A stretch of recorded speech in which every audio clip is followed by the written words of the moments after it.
Halo teman-teman, kembali lagi di Insight Tekno.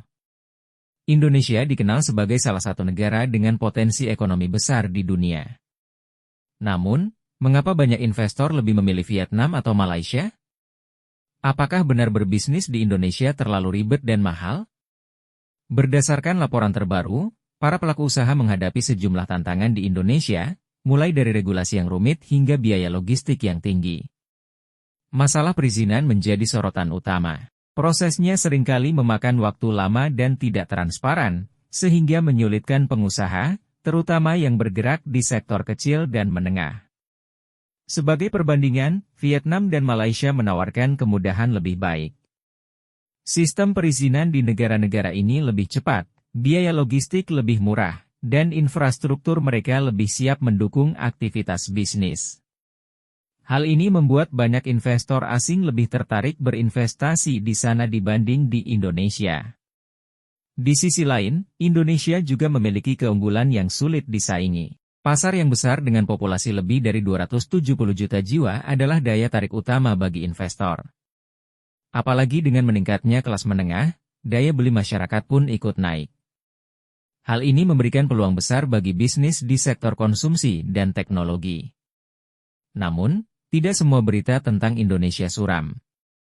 Ada upaya pemerintah untuk meningkatkan daya saing, seperti penyederhanaan izin usaha melalui online single submission dan pembangunan infrastruktur masif di berbagai daerah.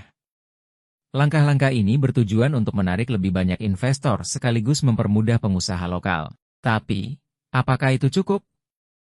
Faktanya, Indonesia masih tertinggal dalam hal reformasi birokrasi. Regulasi yang sering berubah-ubah menambah kerumitan. Selain itu, tingkat korupsi yang tinggi juga menjadi penghalang besar untuk membangun kepercayaan investor. Tidak hanya itu, biaya logistik di Indonesia jauh lebih mahal dibanding negara tetangga.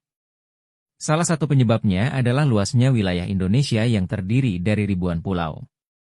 Dibutuhkan inovasi lebih dalam sektor transportasi dan logistik agar biaya ini dapat ditekan. Sementara itu, Vietnam dan Malaysia terus berinovasi. Dengan kebijakan pro-bisnis, mereka mampu menciptakan ekosistem investasi yang lebih stabil dan menarik. Dengan kolaborasi antara pemerintah, masyarakat, dan sektor swasta, Indonesia sebenarnya memiliki peluang besar untuk memperbaiki iklim usahanya. Seiring waktu, dengan reformasi yang tepat, Indonesia bisa menjadi magnet investasi yang lebih kuat dibanding negara-negara tetangga. Bagi Indonesia, ini adalah alarm untuk bergerak lebih cepat. Potensi pasar domestik yang besar sebenarnya menjadi daya tarik utama, tetapi tanpa dukungan kebijakan yang konsisten dan infrastruktur yang memadai, peluang ini bisa terlewatkan begitu saja. Jika kalian suka dengan video ini, like dan subscribe untuk mendapatkan informasi seputar teknologi, informasi, dan sains terbaru dari Insight Tekno. Sampai jumpa di video berikutnya.